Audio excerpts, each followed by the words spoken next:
मसूरी में इन दिनों winter line carnival चल रहा है, लेकिन यहां के लिए रोडवेज की तैयारी पूरी तरह से फेल है। मसूरी समेत हिल रूट पर रोडवेज की बसेस का भारी टोटा है। रोजाना 10 से 15 गाड़ियां मसूरी के लिए चलाई जाती हैं, लेकिन इन दिनों मात्र 2 गाड़ियां ही मसूरी के लिए चल रही हैं। इसकी बड़ी वजह है रोडवेज के पास खटारा बसेस का होना।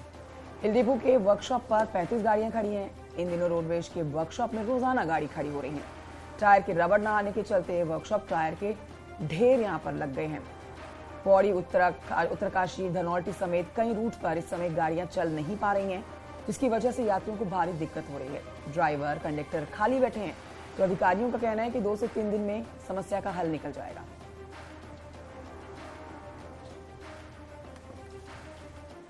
बसों का खड़े होने का कारण यह है कि लंबे समय से यहाँ पर पार्ट्स का अभाव चल रहा है। गाड़ियों के लिए पट्टों की कमी है, टायरों की कमी है। टायर का आपने देखा होगा, यहाँ पर जो है रिटायर टायर करने के लिए रबड़ नहीं है, नए टायर आ नहीं रहे, वहीं क्लच प्लेट नहीं है, प्रेशर प्लेट नहीं है, जिस कारण से आए दिन 20 से 30 गाड़ियां यहाँ पर वर्कशॉप में खड़ी रहती हैं।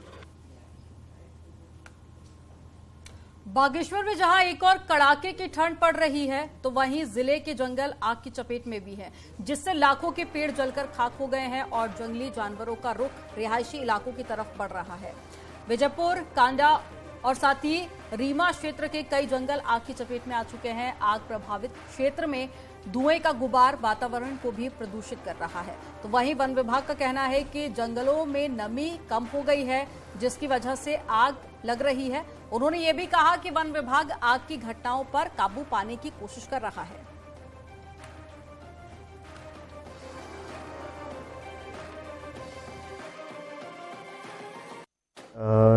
इस बार जैसे पिछले वर्षों में नवंबर दिसंबर में बरसात हुई थी, तो इस बार मानसून ख़त्म होने के बाद से बरसात की एक भी घटना नहीं हुई है, जिस कारण से जंगलों में नमी काफ़ी कम हो गई है। उस कारण से कुछ आग की घटनाएं हुई हैं और उसके अतिरिक्त ही वन विभाग द्वारा भी बहुत सा जगहों पर कंट्रोल बर्निंग की जा रही है।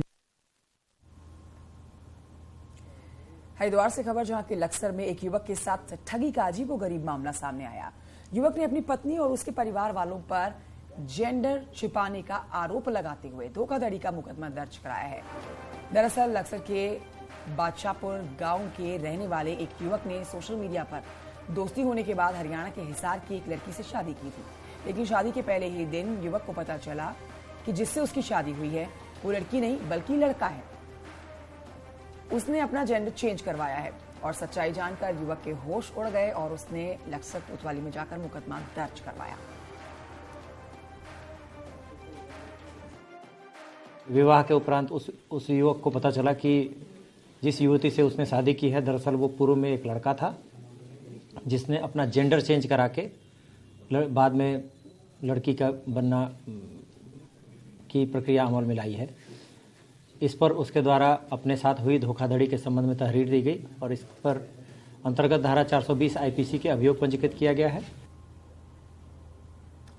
कॉर्बेट टाइगर रिजर्व आतंक का पर्याय बन चुका है और बाघों को पकड़ने की कोशिश भी लगातार जारी है। ऐसे में टाइगर रिजर्व प्रशासन ने धनगढ़ी गेट के पास में 2 पुतले रखे हैं, जिनमें वायर की फेंसिंग भी की गई है, जिसमें सोलर के द्वारा करंट दिया जाएगा।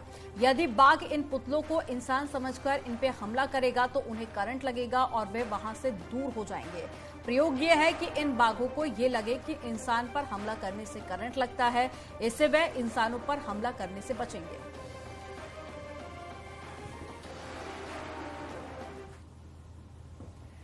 चमोली की जोशीमठ से खबर है, जहां के शहर क्षेत्र में लगातार हो रहे भूस्खलन पर सीएम धामी ने अपनी चिंता जताई हुई है।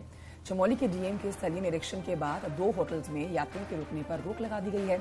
चमोली के डीएम ने न्यूज 18 को फोन पर जानकारी दी है कि आपदा एक्ट के तहत इन होटलों पर रोक लगाई गई है। अगले आदेश तक यहां पर किसी भी पर्यटक को आने के लिए रोका नहीं जा सकता है। उन्होंने कहा कि लगातार इस पर सर्वेक्षण कार्य चल रहा है।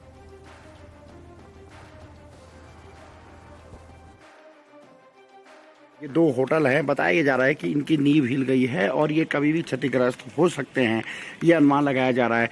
एहतियातन के तौर पर जिला प्रशासन चमोली ने इन होटलों में जो पर्यटक रुकते थे उन पर रोक लगा दी है। और आपदा अधिनियम के तहत ये रोक लगी हुई है और भविष्य में कोई बड़ी जनहानि न हो, इसलिए जिला प्रशासन ने इस पर रोक लगाई है। तो कहीं ना कहीं जोशीमठ में जो भूस्खलन हो रहा है उसको लेकर अब उत्तराखंड सरकार भी चिंतित है और चमोली प्रशासन भी लगातार जोशीमठ नगर में नजर बनाए हुए हैं। नितिन सेमवाल, न्यूज 18, जोशीमठ। बढ़ रहे हैं आगे पहाड़